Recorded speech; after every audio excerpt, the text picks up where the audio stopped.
উনি আমার সাথে সেক্স করতে চাই, আমি অনেকবার বাধা দেই, পরে আমাকে থাপ্পড় মারলো একটা। তারপর অনেক জোর জবরদস্তি করার পরে ওই ছেলেটা আমার হাত ধরছে, মানে ইয়ে করছে, তারপরে আমার সাথে মানে জোর করে এই কাজটা করে। তারপর ওই ছেলেটা আমার সাথে আসার পরে ওখানে ওই জিপের ভিতর আমার সাথে 3 জন ছিল, ওখানে আমার সাথে ওরা খারাপ কিছু করার পর একটা ভিডিও করে রাখছিল। ভিডিও করে রাখার পরে মানে আমাকে রেপ করে, মানে 3 জন মানুষ আমার মানে হাত মানে ওনাতে আমার মানে এত চিল্লাচিল্লি করছি, মানে ওখানে দেয়া বাড়িতে কেউ ছিল না। তোমার সঙ্গে ওনার কোন ধরনের অনৈতিক সম্পর্ক আছে? হ্যাঁ আছে। সো কোন জায়গায় তুমি এসকেপ করতে পারোনি, ইনফ্যাক্ট স্কেপ করা যায় না। হ্যাঁ বলো, একেবারে ছোটবেলা যেখান থেকে মনে আছে যা তুমি বলতে চাও। ছোটকালে অনেক আমি দুষ্ট ছিলাম, আবার অনেক কাজী ছিলাম, হাসাইতে পারতাম অল্প থেকে মানুষকে। তো আমার নানু ভাই আমাকে বেশি ভালোবাসতো, আমার আব্বু আমাকে বেশি ভালোবাসতো। আম্মু ভালোবাসতো বাট বেশি বকা দিত, শাসন করতো বেশি। হ্যাঁ যেটা হয় আর কি। হ্যাঁ আম্মু বেশি শাসন করতো বাট আব্বু একটু সাপোর্ট দিত। আব্বু অতটা বকাবকি করতো, যেটাতে বকাবকি করার মতো তখন বকাবকি করতো।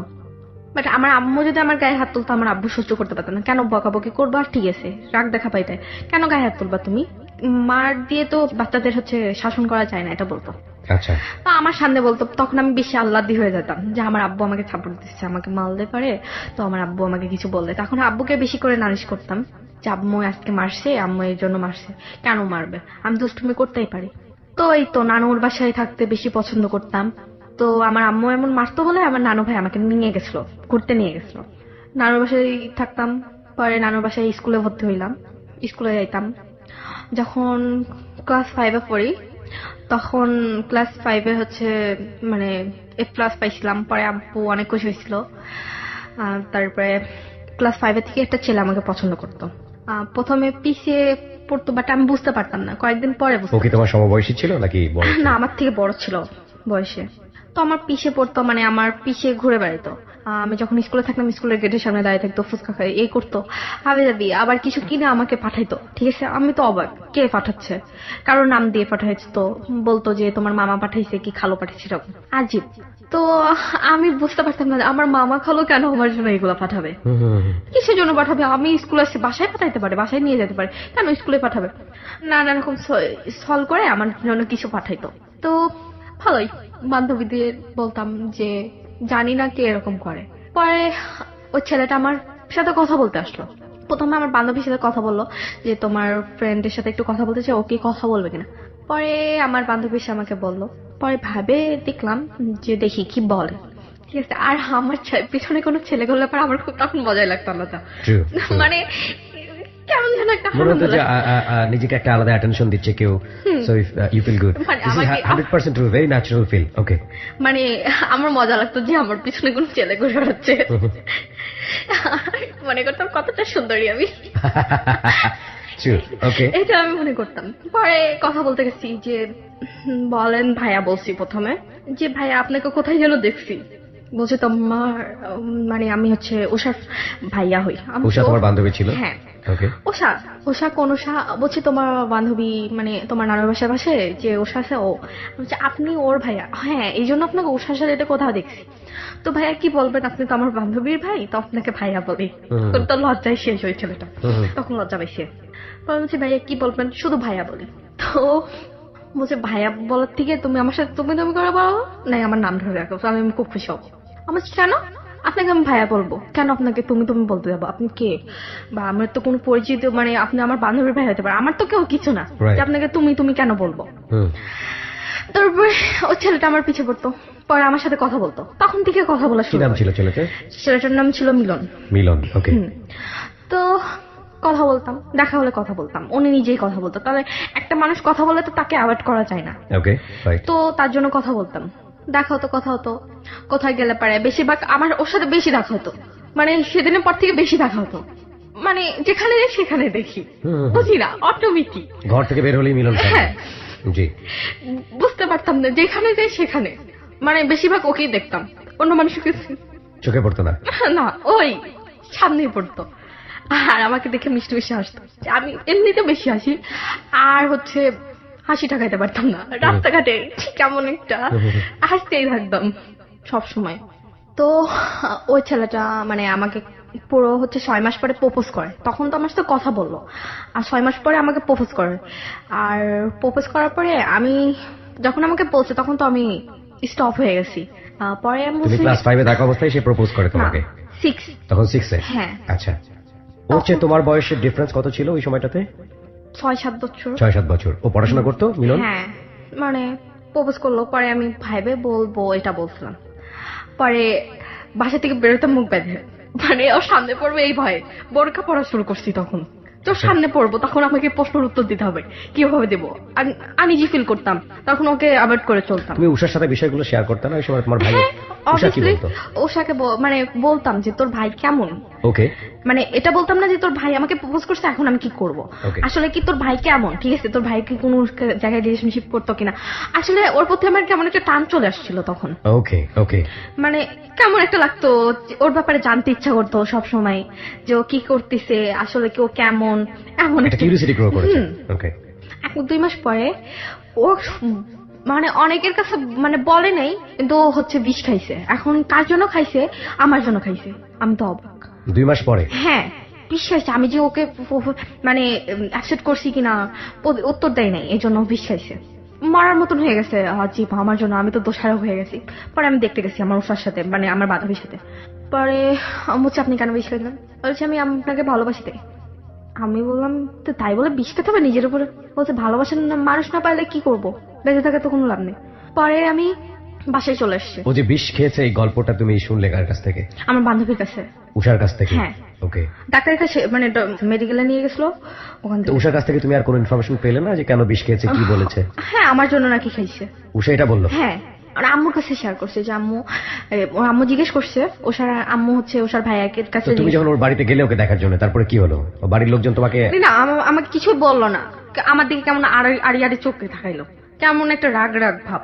আর তারপর তুমি কথা বললে মিলনের সাথে? হ্যাঁ, তো মানে আলাদাভাবে কিছুক্ষণ কথা বললাম, বলার পরে আমি চলে আসলাম। তারপরে আমি বাসায় এসে সারা রাত ভাবছি, ভাবে একটা ছেলে, আমি আবার অন্যরকম অহংকার টাইপের মেয়ে না, ঠিক আছে। হুম হুম। তো আমি ভাবলাম একটা ছেলে আমাকে এত পরিমাণ ভালোবাসে, তো সে আমার জন্য সুসাইড করতে গেছে, তাহলে সে না আমাকে কতটা ভালোবাসে, ঠিক আছে, আমার জন্য কি না করতে পারে। পরে আমি ভাবছি, সারা রাত ভাবছি, আমি সারা রাত ঘুমাইতে পারিনি। কি আমার জন্য একটা ছেলে সুসাইড করতে যাচ্ছে, এটা তো মানে আমার ভাগ্যর ব্যাপার একটা। মানে ভাগ্যকে অনেক বিশ্বাস করতাম যে একটা ছেলে আমাকে এত ভালোবাসে। পরে আমি অ্যাকসেপ্ট করছি। করার পরে ঘুরতে যাইতাম, মানে ঘুরতে যাওয়ার পরে একদিন আমার মামা, ঠিক আছে, দেখছে।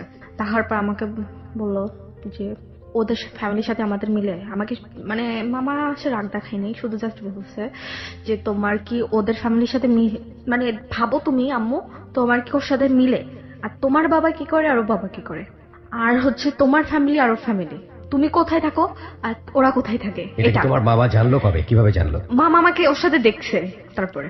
ও ঘুরতে দেখে তখন হ্যাঁ, হ্যাঁ। এটা বলেছে? তো আমি বলছি মামা শোনেন, ও কোনো কথা বলি নাই, বাট আমি প্রতির উত্তরে আমাকে প্রশ্নের উত্তর অ্যান্সার চাইছে, তা আমি বলছি মামা ওরাও মানুষ আমরাও মানুষ, ঠিক আছে। আর মামাকে আমি ডাইরেক্টলি সেদিন বলছি যে ভালোবাসা কোনোদিন গরিব বড়লোক দিয়ে হয় না, এটা বলছি। মামা তো অবাক, আমার পরে রেগে গেছে, আমাকে মানে চড় মারতে যাচ্ছে। ক্লাস 6 এ পড়ো তুমি? হ্যাঁ, মানে 6 না 7 তখন। তখন ক্লাস 7 এ? ওকে। তো 1 বছর পরে মামা মন দেখছে, তারপরে কতদিন তোর সম্পর্ক, আমি বলছি 1 বছর। আমার মামা রেগে গেছে, আমার গায়ে হাত তুলতে যাচ্ছে, মানে মারতে আসতেছে, মারতে তো পারি নাই, মারতে তো পারবেও না, এটা আমার ইয়ে। তো আমি পরে কান্নাকাটি শুরু করছি। পরে আমার ফ্যামিলির লোকে সবাই জেনে গেছে যে ওই ছেলেটাকে ভালোবাসে। আমি বলছি তখন ডাইরেক্টলি বলছি, ও যতই গরিব হোক আর একেবারে গরিব হোক, ও যদি রিক্সা চালায় এনে খাই দিতে পারে, তারপরেও আমি ওকে বিয়ে করবো, এরকম একটা জেদ ছিল আমার ভেতরে। এটা কি তুমি তোমার ফ্যামিলি সবাইকে বললে ওই মুহূর্তে? হ্যাঁ। ক্লাস 7 এ যখন তুমি পড়ো? হ্যাঁ, আমি তখন বলছি যে আমি ওই ছেলেকে বিয়ে করবো, আর এটা পারলে তোমরা ঠেকাবো, ও যদি রিক্সা চলে না খাওয়াই তাও আমি খাবো, সমস্যা নেই, আর আমি ওই ফ্যামিলিতে মিশে যেতে পারবো। তখন আমার ভেতরে একটা খুব জেদ ছিল, আমার যখন রাগ ওঠে তখন আমি জাতামতা বলে দিই যে আমি যাতে কোটিপতির মেয়ে হোক না কেন, তো আমার হচ্ছে অত কোটিপতি লাগবে না, আমাকে যে ভালোবাসবে, আমাকে অনেক বেশি ভালোবাসবে। আমি সবসময় বলতাম যে ছেলেটা আমাকে বেশি ভালোবাসবে তাকে শুধু ভালোবাসবো আমি, যে আমাকে ভালোবাসবে, আমাকে কেয়ার করবে, আমাকে বোঝার চেষ্টা করবে, ওই ছেলেকে আমি বিয়ে করবো। গরিব হলেও সমস্যা নেই, যদি ভ্যান চলাও খায় রিক্সা চলাও খায় কোনো সমস্যা নেই আমার, আমি খেতে পারবো, এটা আমি বলছি ডাইরেক্টলি। পরে বাসা থেকে ওর সাথে মিশতে দিতাম, বাসায় অনেক শাসন করতো আমাকে, শাসন করতো, তখন মাঝে মধ্যে ফোনে মানে ফোনেও যোগাযোগ করতো, ফোনও আমার কাছ থেকে নিয়ে, মানে ফোন চালাতে পারতাম না, আমি ফোন দিয়ে কথা বলতাম, আমি তো তখন ফোন চালাই না। তো তারপরে আমার আম্মুর ফোন দিয়ে কথা বলতাম, আম্মুর ফোন দিয়ে কথা বলতাম, কান্নাকাটি করতাম রাত দিন 24 ঘন্টা, নিজের প্রতি আঘাত করতাম, দেওয়ালে বাড়ি মারতাম, খাইতাম না, সব সময় না খেয়ে থাকতাম, পানি খেয়ে থাকতাম। পুরো মানে 6 মাসের ভেতর 8-9 কেজি কমে গেছিল, 6 মাসের ভেতরে। মানে আমি এত মানে ইয়ে হয়ে গেছিলাম, দুর্বল হয়ে গেছিলাম। তো সবসময় কান্নাকাটি করতাম, আমার আম্মু সহ্য করতে পারতো না। পরে আম্মুকে বলছিলাম, আম্মু আমি ওই ছেলের সাথে কথা বলবো, আপনার ফোনটা দেন।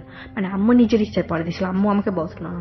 পরে আম্মু বলছিল যে তোর আব্বু যেন না জানে, তোর হচ্ছে কাকুরার জন্য না জানে, আর তোর মামা যেন না জানে, তো কথা বলবি মাঝে মধ্যে রাত অনেক পরে, ঠিক আছে? মানে আম্মু একটু সাপোর্টেড ছিল। ওকে, ওই মুহূর্তে তোমার বাবা তো জানতো বিষয়টা, তোমার বাবা তোমাকে অনেক লাভ করতো, বাবার ট্রিটমেন্টটা কি ছিল? বাবা মানে তখন আমার সাথে কথা বলা বন্ধ করে দিছিল। মানে বাবা তো বোঝাইতে পারতেন না, বাবার এমনি উল্টো মেজাজ, কেমন একটা রাগ ছিল ভেতরে, অনেক ভালোবাসতো বাট কথা বলা বন্ধ করে দিছিল আমার সাথে। তো তারপরে এরকম মা দিল, পারমিশন দিল মা একরকমের? হচ্ছে মানে পুরো 1 বছর পরে, 1 বছরের বেশি তারপরে আমাকে পারমিশন দিল যে তুই এমন কেন করছিস, পরে তো মারা যাবি। এরকম পড়তে করতে না খেয়ে থাকতাম সবসময়, না স্কুলে যেতে ওই সময়টাতে পড়াশোনা হ্যাঁ করতে? যেতাম।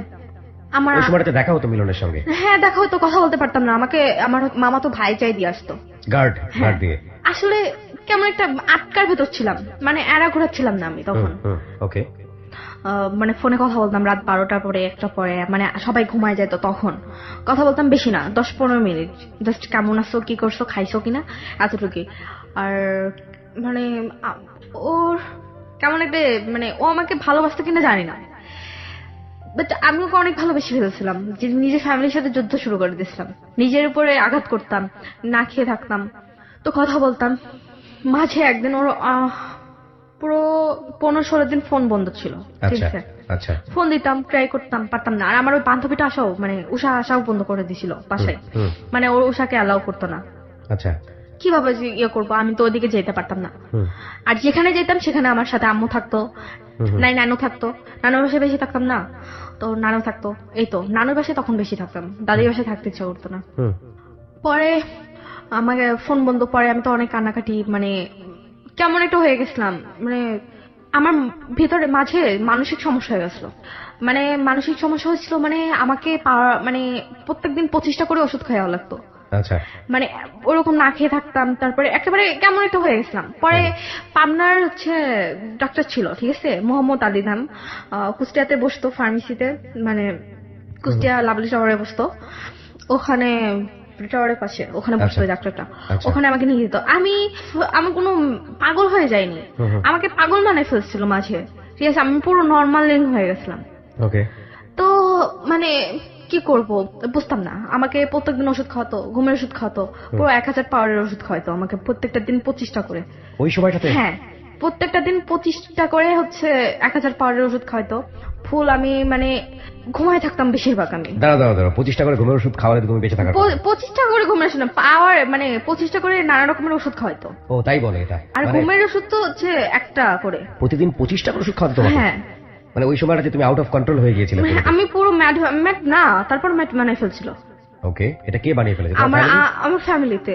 মানে আমি না খেয়ে থাকি, টেনশন করি, সারাক্ষণ কান্নাকাটি করি, কেন করি, ডাক্তারের কাছে নিয়ে গেছে, ডাক্তার বলছে ওর হচ্ছে মানসিক সমস্যা হয়েছে। ওকে ওকে। তো কেন হয়েছে, আমার আম্মু বলছে একটা ছেলেকে ভালোবাসতো, তারপরে এরকম হয়েছে, এরকম এরকম। ডাক্তারকে তো সব ঘটনা খুলে বলতে হয়, তারপর বলছে, তারপর ডাক্তার বলছে ওর মানসিক সমস্যা হয়ে গেছে। তা আমি তো ফ্রেশ আছি, আমার তো কোনো সমস্যা নাই।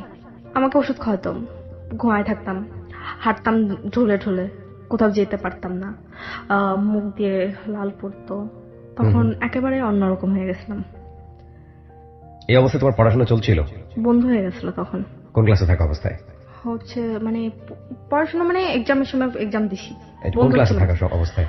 ক্লাস 9। ক্লাস 9-এ? ওকে। 8 থেকে 9 পর্যন্ত, মানে পুরো 1 বছরের বেশি ওষুধ খাইছি। এখানে একটা বিষয় একটু নোটিস করতে চাই সবাইকে, ওর বলার জায়গাটাও একটু অন্যরকম, আপনারা হয়তো বা খেয়াল করেছেন। খানিকটা সময় ও থেমে যায়, নিজের মতো করে বলে, আবার রিটেক করে।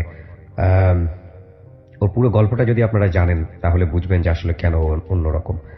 18 বছরের প্রিয়াঙ্কা আজকে নিজের জীবনের গল্প বলতে এসছে। এখানে ওর বাবা মেজর, আর্মির মেজর ছিলেন, এবং খুব নিঃসংকোচে আমরা বলতে পারি যে সম্ভ্রান্ত একটা পরিবারে ওর জন্মগ্রহণ হয়েছিল। এটা আসলে কি ধরনের গল্প সেটা না শোনা পর্যন্ত আমি কোনো মন্তব্য করতে চাই না। বলুন তারপর কি হলো? খুব অফ ট্র্যাকে তুমি তখন ওই মুহূর্তে, বুঝতে পারছি। তারপর কি হলো? ক্লাস 9-এ পড়ছো। মানে ওষুধ খাইতাম তো মানে তখন আমি ক্লাস 9-এ পড়ি, তখন আমার পড়াশোনা কেমন সায়েন্স নিয়ে পড়তাম। আচ্ছা, আসলে কেমন চাপ থাকতে পারে সেটা তো আপনি জানেন। বুঝতেই পারছি। হ্যাঁ, হ্যাঁ, তো অনেক চাপ ছিল পড়াশোনায়। তো ওষুধ খাইতাম এমন, মানে আমি বুঝতাম না। আমি তো বলতাম যে আমার ডক্টরের কাছে বলতাম যে আমার কোনো সমস্যা নাই, আমি ওষুধ খাবো না। তারপর উনি আমাকে ঘুমের ওষুধ মানে খাওয়াইতে বেশি বলতো। মানে ও পাগল, মানে ডাক্তার বললো যে ও আস্তে আস্তে পাগল হয়ে যাবে এরকম করতে করতে। না খেয়ে থাকতে, ঘুমাইতে পারতো না। না ঘুমাইলে পারে, না ঘুমাই না বলে ও মানে ডাক্তারটা আমাকে ঘুমের ওষুধ দিছিল। তো তারপরে আস্তে আস্তে ওরকম যখন আমি একেবারে নর্মালি হয়ে গেলাম, তখন হচ্ছে মুখ দিয়ে লালা পড়তো, তখন খেতাম। তারপর ওষুধ খাওয়ার পর আমি মোটা হয়ে গেছি। এই তো, মানে ডাক্তাররা শুধু টাকা চিন্তা করে, আসলে কি আমার কি সমস্যা সেটা তো জানতে, সে বোঝার চেষ্টা করলো না। আমার কাছ থেকে শুনতে পারতো কি সমস্যা আমার, কেন উনি আমাকে, এটা আমার মনে হতো যে উনি আমাকে কেন এরকম ওষুধ, উনি বুঝতো নাকি আমার মানসিক সমস্যা হয়েছে। বাট আমার তো, আমি নিজের কাছে মনে করতেছি আমি তো নিজের কাছে একটা পারফেক্ট, বুঝতাম না কিসের জন্য ওষুধ খাওয়াইতো। ওষুধ খাওয়াইতে চাইতাম না, ওষুধ খাওয়ানোর জন্য অনেক মার খাইছি। বাট তো মানে আমার আব্বুর একটা ফ্রেন্ড ছিল, ফ্রেন্ডের ছেলে মানে আমাকে অনেক পছন্দ করতো। মানে আব্বুর ফ্রেন্ড আমাকে পছন্দ করতো অনেক ছোটকাল থেকে, মানে পছন্দ করে রাখছিল যে ওনার ব্যাটার বউ মানাবে, মানে বৌমা মানাবে, এরকম একটা ইয়া ছিল। তো যখন বড় হব, মানে বয়স পূর্ণ হবে, মানে 18 বছরের আগে বিয়ে পরে রাখছিল। 18 বছর যখন পূর্ণ হবে তখন আমাকে বিয়েটা মানে এই সময় তুলতে চাইছিল, ঠিক আছে? বিয়ে পড়িয়ে রেখেছিল তোমাদের? বিয়ে পরে রাখতে চাইছিল। ওকে, মানে একটা ছোটখাটো অনুষ্ঠান করে বিয়ে পরে রাখছিল, বাট ওদের বাসায় যাবো না, কিন্তু অনুষ্ঠান হবে ছোটখাটো। তারপরে যেদিন বিয়েটা তুলবে সেদিন আরো বেশি অনুষ্ঠান হবে। তো বিয়ে পরে রাখতে চাইছিল, আমি তো বিয়ে করবো না ছেলেকে। তোমাকে এসে বললো কে এই ঘটনাটা? আম্মু বলছে। কি বললো? আম্মু বলছে যে তোর আঙ্কেলের ছেলের সাথে তোর বিয়ে ঠিক করছে, এখন তুই কি বিয়ে করবি কিনা। আমি বলছি মা তুমি, মানে আমার আম্মুকে তখন আমি খুব কান্নাকাটি করে বলছি, আম্মু দেখো আমি মিলনকে অনেক বেশি ভালোবাসি, আর ওর জন্য এত কিছু তোমাদের সাথে করলাম, তোমাদের বোঝার দরকার ছিল যে আমি এমন ভাবে কথা বলছি যে তোমার বোঝার দরকার ছিল, যার জন্য আমি এতদিন না খেয়ে থাকছি, নিজের পরে আঘাত দিছি, তাকে ছাড়া আমি কেমন করে অন্য ছেলেকে বিয়ে করতে পারি, এটা তোমার কাছে বলো। আর আম্মুকে উদাহরণ দিছি যে তুমি আমার জায়গায় থাকতে কি করতা তুমি তখন। আম্মু তো কোনো কথা বলতে পারে না, তখন তো আম্মু চুপ হয়ে গেছে। আর আম্মু বলতেছে তোর ভালোর জন্য আমরা তোকে বিয়ে ঠিক করছি, মানে মিলনের ফ্যামিলি থেকে তোর এই ছেলের সাথে বিয়ে হলে পারে অনেক ভালো হবে, ওকে, এটা বলছিল। তখন ভাবছি যে না আমি বিয়ে করব না, ঠিক আছে। তারপরে আমার বান্ধবী ছিল, সবচেয়ে বেস্ট ফ্রেন্ড নাম ছিল সোহা। ও আমার অনেক বেস্ট ফ্রেন্ড ছিল, মানে ওর কাছে আমি সবকিছু এভরিথিং, যা যা আমার লাইফ হতো, ওষুধ খাইতাম, এগুলো সবকিছু এভরিথিং ওর কাছে শেয়ার করছি। তো তারপরে সোহা আমাকে মানে ওর ফোনটা নিয়ে আসলো, মানে আমার বাসায় বিয়ে, ঠিক আমার সোহা বান্ধবী তো বেস্ট ফ্রেন্ড, ও আসছে, মানে এই ইয়েতে আসছে।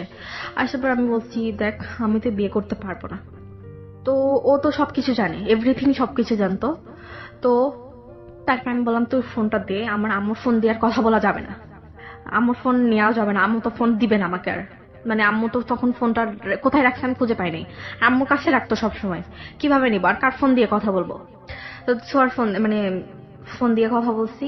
ফোন দেওয়ার পরে ওর সাথে কথা বললাম যে তারপরে ওর সাথে মানে পুরো 4-5 দিন পরে আমার কথা হলো, মানে বিয়ে ঠিক হওয়ার পরে, যে বিয়ে যেদিন হবে তার 4-5 দিন আগে একবার কথা হলো। তারপর ফোন দিচ্ছি, ও তো বলছে তোমার এতদিন কি হয়েছিল। আমি তো অনেক ঘটনা সব খুব বললাম যে আমার বিয়ে ঠিক হয়েছে আমার মানে আব্বুর ফ্রেন্ডের ছেলের সাথে, তো আমি এখন কি করব। ও আমাকে বললো যে 5 মিনিট পরে তোমাকে ফোন দিয়ে ডিসিশন জানাচ্ছি।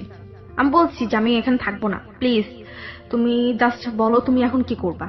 হয় আমি এখানে থাকবো না, তুমি যদি আমাকে তোমার কাছে মানে যেতে পারলে তোমার কাছে যাবো, না হলে আমি সুসাইড করবো, আমি তোমাকে ছাড়া কাউকে বিয়ে করবো না। এটা মিলনকে বললা তুমি? ওকে, তারপর? তো তারপরে মিলন আমাকে বললো যে আমি তোমাকে 5 মিনিট পরে ফোন দিয়ে জানাচ্ছি। তো 5 মিনিট পরে ও আমাকে ফোন দেয়, মানে ফোন দেওয়ার পরে মানে আমার বান্ধবীর কাছে তখন ফোন ছিল, আমার কাছে ছিল না। 5 মিনিট পরে সোহার কাছে? হ্যাঁ, সোহার কাছে ছিল। তো ছো আমাকে ফোন নিয়ে এসে বললো যে ফোন দিছে তুই কথা বল। মানে রুম আটকে তারপর কথা বলছি। তো ও আমাকে বলল যে তুমি বাসা থেকে পালাই আসো, কিভাবে আসবা সেটা আমি বলে দিচ্ছি। তুমি রাত্রেবেলা রাত 12টার সময় তুমি আসবা। কিভাবে রাত্রেবেলা? মানে রাত্রেবেলা সবাই ঘুমাই থাকবে এই সময়। 12টা বলতে নির্দিষ্ট টাইম দেয়নি আমাকে, যে সময় সবাই ঘুমাই যাবে তখন সেদিন তুমি সোহাকে তোমার কাছে রাখবা, ঠিক আছে? সেদিন রাত্রে সোহার সাথে থাকবা, এরকম একটা ইয়ে করবা। আম্মুকে বলবা তো আজকে রাত্রে সোহার সাথে থাকতে চাই, এরকম। তো সোহা ওর বাড়িতে ম্যানেজ করলো, পড়ার পরে আমার কাছে আসলো সেদিন রাতে থাকার জন্য। তো রাত মানে ও ছিল, পরে বোর কাজ ছিল আমার। পরে মানে সোয়াকে রাত্রেবেলা আম্মু সবাই ঘুমাই গেল, পরে আমরা গল্প করতেছি, শুধু মনে হচ্ছিল কখন ঘুমাইবে, কখন এরা ইয়া হবে। তো সবাই ঘুমাই যাওয়ার পরে সোয়া আমাকে সবকিছু ইয়ে করলো। সোয়া চাবি মানে আমি রেখে দিছিলাম আম্মুর কাছ থেকে, চাবিটা আমি কিভাবে রাখতে মানে তোমাদের কি প্ল্যান ছিল তোমরা বাসা থেকে পালিয়ে যাবে? হ্যাঁ। প্ল্যানটা কখন করলা? 5 মিনিট পরে ডিসিশনটা আমাকে জানাইছে। হুম। মানে হচ্ছে চাবি রেখে দিছিলাম আম্মুর কাছ থেকে। তো আম্মুর কাছ থেকে রাখার পরে পরে রাত যখন 12টা 12:30 যখন বাজে তখন আমি রেডি হই। 5 মিনিটের ভেতর রেডি হয়ে বাসার সামনে ওকে মানে আসতে বলে, ওর বাইক ছিল। তারপরে আমি বাসার সামনে আসি, পরে আমার বান্ধবী আমাকে হেল্প করছে বাসা থেকে বেরোনো, গেট খোলার থেকে। তো বাসার বাহিরে যখন মানে ও সবকিছু করছে, পরে আমি বেরোইছি। ও গেট খোলার পরে মানে আমি বেরোইছি, তখন আমরা চলে যাই ওর বোনের বাসায়। ওর বোনের বাসা আগে থেকে বলে রাখছিল নাকি। পরে ওর বোনের বাসা কুষ্টিয়াতে। হ্যাঁ, কুষ্টিয়াতে যাই। যাওয়ার ভেতরে রাস্তার মাঝখানে আবার পুলিশ গার্ড ছিল, পুলিশের ইয়ে ছিল, মানে চেক ইন চলছিল। মানে তুমি বাসা থেকে বের হলে তারপর? হ্যাঁ, মানে পুলিশের চেক ইন ছিল মানে রাস্তায়, ঠিক আছে? যখন আমি ওর বাইকে উঠে চলে যাই তখন। তো রাস্তায় যাওয়ার পরে ওরা আমাকে জিজ্ঞাসাবাদ করে কোথায় যাচ্ছেন, কি করতেছেন, কে এটা। তো ওখানে আমি কি বলবো? মানে ওখানে মানে অনেক রকমের কথা বলা হয়েছে। তারপরে আমি বলছি যে আমার বোন, মানে ও বলছে যে আমার বোনের হচ্ছে শাশুড়ি অসুস্থ, ওনার কাছে দেখতে যাচ্ছি, ঠিক আছে? পরে ওই পুলিশটা আবার ঘুষ দেয়। হ্যাঁ, আমি একটু জানতে চাই, সেটা হচ্ছে যে এটা কার বাসা ঠিক করে রেখেছিল? ওর বোনের বাসা, মিলনের বড় বোনের বাসায় বলে রাখছিল। তুমি তো বাসা থেকে বের হয়ে গেলা, তো বাসা থেকে কি কি নিয়ে বের হলা? বাসা থেকে মনে করেন আমার গোল্ডের কিছু ছিল, মানে নিতে চাইছিলাম না, পরে নিছি। গোল্ডের কিছু নিছি আর কিছু টাকা নিছিলাম। কত টাকা? 10-12 হাজার টাকা নিছিল, বেশি নেই মানে অনেক টাকা ছিল ওখানে, জাস্ট 10-12 হাজার টাকা নিছিলাম আমি। কি পরিমাণ গোল্ড নিয়েছিলে? আমার হচ্ছে বিয়েতে যা মানাইছিল, কানের দুল, হার, তারপর সীতাহার, এগুলা মানে এভরিথিং যা যা লাগে সেগুলো ছিল, বালাটা সব নিয়েছিলাম। হ্যাঁ। আচ্ছা, তুমি যে বাড়ি থেকে বের হচ্ছ, তুমি কি এটা জানতা যে এই বের হওয়ার মানেটা কি বা এটার পরিণতি কি হতে পারে? আমার মানে ছিল যে আমি বেরোয় যাওয়ার পর ওর সাথে পালিয়ে বিয়ে করতে চাইছিলাম, ঠিক আছে? আচ্ছা। বিয়ে করার পরে মানে কি মানে ইচ্ছা ছিল মানে ও কিছু করবে, এরকম একটা ইয়ে ছিল, দুজন মিলে সংসার চলে যাবে। হ্যাঁ এরকম। লেখাপড়া তখন তোমার কি অবস্থা? লেখাপড়া, এসএসসি পরীক্ষা। এসএসসি পরীক্ষার আগ মুহূর্তের ঘটনা এটা? তো ওর বোনের পাশে যাওয়ার পরে কাজী আসে, মানে দুপুরের দিকে কাজী আসার পরে কাজী বলে যে মেয়ের বয়স বুঝি নাই, ঠিক আছে? তো বিয়েটা কিভাবে হবে, আর মেয়ের তো কোনো গার্জিয়ান নাই। তো ওরা আবার প্ল্যান করছে যে ওদের বাসা থেকে মানে মিলনের বোনের বাসা থেকে কয়েকজন ইয়ে দিল, পরে বললো যে এটা বাবা সাজবে এরকম, ঠিক আছে? তো আমাকে শিখাই দিল ওরা যে এটা বলবা। কাজী মানে চলে গেল রাগবাগ করে, পরে আরেকটা কাজী নিয়ে এসছে। ওই কাজীটা আসার পরে বিয়ে পড়াইছে। ওই বাবা মা সাজাইছে, ওরা বাবা মা হয়েছে, মানে বাবা ভাই এরকম, বাবা চাচা এরকম সাজাইছে। সাজানোর পরে ওরাই মানে আমার সাক্ষী দিল। পরবর্তীতে শেষ পর্যন্ত বিয়েটা হলো, সবাই চলে গেল খাওয়া দাওয়ার থেকে, এভরিথিং সবকিছু শেষ। পরে মানে আমাদের জন্য একটা রুম ছিল, ওই রুমে যাই, পরে আমরা দুজনা গল্প করি। সেদিন কিছু হয় না। তো ও হচ্ছে মানে ফোনে কথা বলা শুরু করলো, ফোনে কথা বলো ফুপ্পির মেয়ের সাথে। বাট ভালো, ফুফির মেয়ে তো ভাই বিয়ে করছে, এটা ফোন দিতেই পারে, স্বাভাবিক। তো কথা বলেই যাচ্ছে, নানা রকম হাসাহাসি। বাট আমি ওর পাশে বসে রয়েছি, শুয়ে রয়েছি, আমার পরে দিয়ে কোনো কেয়ারই নাই। তো সেদিন রাতটা ক্ষেত্রে ঘুমাই গেছি পরে। আর তারপরের দিন রাতে এরকম কথা বলতেছে, আমি জিজ্ঞাসাবাদ করি, তারপর আমার চর মারে যে হচ্ছে কথা বলতে পারি স্বাভাবিক, আমার বোনের সাথে কথা বলছি, তোমার সমস্যা কি? আমি কথা বলে মানুষ এমন কথা বলে না কেউ। সেকেন্ড দিনেই তোমার গায়ে হাত তুললো? ওকে। তারপরে কয়েকদিন পরে ঈদের দিন আমার গায়ে হাত তোলে, বলি যে কোথাও যাব, ঘুরতে যাব, নিয়ে মানে আমার বান্ধবীর বাসায় যেতে চাইছিলাম, নিয়ে যাবে না। ওকে ফাইন, সমস্যা নেই। বাট ঈদের দিন আমার গায়ে হাত তোলে, 3টা চড় মারে। অনেক কষ্ট পাইছিলাম সেদিন। আমার লাইফে আমি কোনোদিন আমার কেউ মারি না। আমি ওই সময়টাতে মিলন কি করতো, পেশায় কি ছিল? পেশায় আসলে কিছু ছিল না, বোনের বাসায় বসেছিল।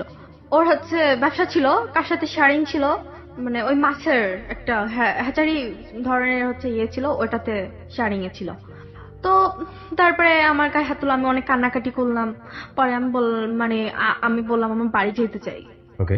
তো বাড়িতে আমার আম্মুর নাম্বার আমার মুখস্থ ছিল, আম্মুকে ফোন দেই, আম্মু আমার ভুল হয়ে গেছে, আমি বাড়ি আসতে চাই। 15 দিনের ভেতর বাসায় চলে আসি আমি। ওকে। আমার আম্মু নিয়ে আসে। পরে মানে আমার মামা খালু এরা বলছিল যে আগে থেকে নিষেধ করছিলাম, কেন গেলি? 15 দিনের মাথায় তুমি বুঝতে পারো হ্যাঁ। ভুলটা। হ্যাঁ। তো গিয়ে তুমি কি পেলা ওইখানে, কি বাসায় গিয়ে তুমি কি দেখলা? বাবার কি অবস্থা, মার কি অবস্থা, ফ্যামিলি সব? আব্বু মানে আব্বু ঠিক ছিল না, আব্বু তো হচ্ছে অসুস্থ ছিল। হুম। তো আব্বু স্টক করছিল এটা আমি জানতাম না, আব্বু কথা বলতো না আমার সাথে, এটা ন্যাচুরালি। আর অন্য সময় আব্বুর সামনে থাকতাম না, রুমের ভেতর সবসময় থাকতাম, বুঝতাম না যে আব্বুর কি হয়েছে আসলে। আচ্ছা। আমাকে কেউ কিছু বলতো না। তো এইভাবে আম্মু আম্মু বোঝাইতো যে কি করলা তুমি এটা, আচ্ছা। তোমার ওইটাই ভালো ছিল। আমি পরে আম্মুকে বোঝাইলাম যে আম্মু আসলে আমার মাথায় ঠিক ছিল না, আসলে আমি বুঝতে পারছিলাম না যে কি করব।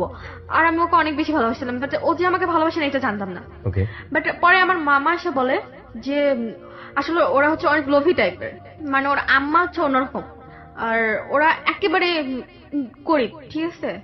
মানে ওই যে ব্ল্যাকের ব্যবসা করে, এটা আপনারা বুঝবেন না হয়তো, বা ব্ল্যাকের ব্যবসা করে যে ইন্ডিয়া থেকে ওকে, ঠিক আছে। হ্যাঁ, এগুলা নিয়ে এগুলো আসতো। বলে তোমার মামা তোমাকে? হ্যাঁ। আচ্ছা। তো ওরা লোভী ছিল যে তোর সম্পত্তির জন্য তোকে হেল্প করতো, ঠিক আছে, এটা আমাকে বলতো। হুম। তো আমি তখন অতটা ইয়া করতাম না। পরে ওর মনে করে 6 মাস পর ওর মানে ফুপির মেয়েকে বিয়ে করে, আমাকে ডিভোর্স দেয়নি তখনও, হুম। বিয়ে করে। পরে বিয়ের কয়েকদিন পরে ডিভোর্স পেপার পাঠায়, আমি সই করি নাই। ফুপির মেয়েকে বিয়ে করে? হ্যাঁ, আমি সই করি নাই, বাট ওরা বলছে আমি সই করছি। আমি এখন পর্যন্ত সই করি নাই ডিভোর্স পেপারে। ওকে, তারপর? তারপরে মানে বাসার থেকে আমার মামা আমার খালু সবাই চাপ দেওয়া শুরু করলো যে তোর কারণে এরকম হলো, তুই এত বড় একটা মানে কেলেঙ্কারি করলি, ভালোই হয়েছে, এখানে এখন আসিস কেন? পরে কাকুর বাসায় আমার বাসায় গেছি, পরে কাকুরা আশেপাশের মানুষ তো সবাই জানে এইসব ঘটনা, সবাই পাড়ার মানুষ নানা রকমের কথা বলতো, যেটা মানে সহ্য করতে পারতো না। অনেক মারধর খাইছি, ঠিক আছে। পরে আব্বু তো স্টক করছে, আব্বু তার পরে জানতে পারছি আব্বু স্টক করছে। পরে সবার কথা মাথায় নিয়ে এসে বললাম যে ওরা বলে যে আমি যদি চলে যাই ওরা নাকি ভালো থাকে। এটা কারা বলে এটা? আমার মামা খালু কাকু। মানে তোমার কারণে বলে- তোমার বাবা স্ট্রোক করলো, তোমার কারণে ফ্যামিলির এই অবস্থা, এবং হ্যাঁ। তুমি এতগুলো ভুল করলা, এই জন্য তোমাকে সবাই গালিগালাজ করতো, হ্যাঁ, গালমন্দ এটা করতো। মানে আমার মনে হলো তখন যে আমি এদের যদি মুক্তি দিয়ে চলে যাই, তাহলে যদি আমি চলে যাই বাসার থেকে, তাহলে এরা মনে হয় ভালো থাকবে। ওকে। আর আমার মামা আমার খালু বলতো যে আমার মেয়ে আছে, তোর জন্য আমার মেয়ের বিয়ে হবে না, যে এরকম একটা মেয়ে ছিল এরকম করছে, এই জন্য আমি বাসা থেকে চলে আসি। চলে আসার পরে ট্রেনে উঠি রাত্রেবেলা, হ্যাঁ। রাত্রেবেলা ট্রেনে উঠি, সকালে কমলাপুরে পৌঁছাই। হ্যাঁ। কমলাপুরে পৌঁছানোর পরে হচ্ছে একটা আঙ্কেল, মানে উনি আমাকে ফলো করছিল, বাট আমি বুঝতে পারছিলাম যে ফলো করতেছে আমাকে কেউ। হুম। আমি যেখানে যাচ্ছি উনি সেখানে যাচ্ছে, সেম। তারপরে আমি যেখানে বসি, যখন দুপুর 3টার দিকে, 3টা 3:30 এরকম, তখন উনি আমার সাথে এসে কথা বলে। আর সকাল 6টার থেকে উনি আমাকে ফলো করতেছে, ওই আঙ্কেলটা। আর 3টার দিকে এসে আমার সাথে কথা বলে যে তুমি কোথায় যাবা, কোথায় এসছো, কার বাসায় যাবা। কত সালের দিকে তুমি ঘটনাটা ঘটো, বাসা থেকে বের হও কত সালের দিকে সেকেন্ড টাইম? 3 বছর আগে। 3 বছর আগে। ওই সময়টাতে কি তুমি প্ল্যান করে বের হয়েছিলে যে বাসা থেকে বের হচ্ছি? কোথায় হ্যাঁ। যাবো এটা ছিল না, কোনো প্ল্যান ছিল না? না। ওকে। আসলে কি আমি ভাবছিলাম এদের মুক্তি দিতে চাই, আমার জন্য ওরা অনেক প্রবলেম আছে এটা মনে করছিলাম। তো তারপর উনি আমার সাথে আসে কথা কোথায় এসে তুমি, কোন রেল স্টেশনের ঘটনা এটা? ট্রেনে স্টেশনে আসি, কোন স্টেশনে? পরাদহ, পোড়াদহ স্টেশন। হ্যাঁ। কোথায় এটা? কুষ্টিয়া জেলা। ওকে, তারপর এসে? তারপরে ট্রেনে উঠলাম, হ্যাঁ। সুন্দরবন এক্সপ্রেস ট্রেনের নাম। হুম। ট্রেনে এসে কমলাপুরে নামলাম। হুম। কমলাপুরে নামার পরে ওই আঙ্কেলটা আমাকে জিজ্ঞেস করে 3:30টার দিকে, সকাল থেকে ফলো করছে। তো আমাকে জিজ্ঞেস করে মামনি তুমি কোথায় যাবা। তখন আমি আসলে অনেক ছোট ছিলাম, বাট তখন বুঝতাম না যে আসলে আমার সাথে কেউ যদি একটু ভালোভাবে কথা বলতো, তখন মনে হতো এই আমার আপন, এরকম একটা ইয়ে আসতো। আচ্ছা। এ অনেক ভালো এরকম মনে হতো, তখন Okay. আমি অনেক ছোট ছিলাম। Okay. উনি আমাকে বললো যে মামনি আমার হচ্ছে বাসা আছে, তো আমার বাসায় হচ্ছে আমার মেয়ে আছে, বলছে তুমি আমার বাসায় চলো। বলছি আঙ্কেল আপনার বাসায় আমি যাবো না, আপনি প্লিজ আঙ্কেল। মানে সকাল থেকে সন্ধ্যা পর্যন্ত উনি ফলো করেছেন? হ্যাঁ। ওকে। তো আমি বলছি আঙ্কেল আমি বাড়িতে চলে যাব, আমার সন্ধ্যার দিকে ট্রেন, আমি চলে যাব, ঠিক আছে আঙ্কেল। উনি আমাকে বললো যে তুমি আমার বাসায় চলো। আমি বলছি না আঙ্কেল, আমি আপনার বাসায় যাব না, তো আমার সন্ধ্যার দিকে ট্রেন আছে, এটা আঙ্কেলকে বললাম। তারপর আমার আঙ্কেল জেদ ধরছে যে না মামনি তুমি এতক্ষণ বসে রয়েছো, সকাল থেকে কি কিছু খাও নাই, চলো আমার বাসায় যাই, মানে তুমি আমার বাসায় চলো, খাওয়ার পরে তোমাকে সন্ধ্যার দিকে ট্রেনে উঠাই দিয়ে যাবো। ওকে। হ্যাঁ, তো আমি বলছি আঙ্কেল আপনার বাসায় যাবো, আপনার বাসায় কে কে আছে? বলছে তোমার আন্টি আছে, তোমার ছোট দুটো আপু আছে, চলো যাই। আমি বলছি না আঙ্কেল আমি যাবো না। পরে উনি আধা ঘন্টা ধরে আমাকে বোঝাইলো যে না মামনি এটা ঠিক না, তুমি বাসা থেকে চলে এসছো রাগ করে, এটা ঠিক না, তুমি বাসায় ফিরে যাও, সন্ধ্যার দিকে তোমাকে ট্রেনে তুলে দিয়ে যাবো। এগুলো আমাকে বললো। উনি বললো যে তুমি আমার বাসায় চলো, তোমার মানে ছোট দুটো আপু আছে আর তোমার আন্টি আছে। তো আমি বলছি আঙ্কেল না আমি যাবো না, আমার সন্ধ্যার দিকে ট্রেন আছে, আমি যাবো না। উনি বললো যে না চলো মামনি তুমি খাবার খেয়ে চলে এসো, তোমাকে সন্ধ্যার দিকে তুমি আর তোমার ছোট দুটো আপু আছে, ওদের সাথে করে নিয়ে আসবে না, তোমার সাথে তুলে দিয়ে যাবে না। তো আমি বলছি তাই। তো আমি কিছুক্ষণ ভাবলাম বসে যে একটা মানুষ আমাকে এরকম করে জিজ্ঞেস করতেছে, উনি ভালো মনে হলো, ঠিক আছে দাঁড়িয়েছে মুখে অনেক ভালো মনে হলো। ওকে।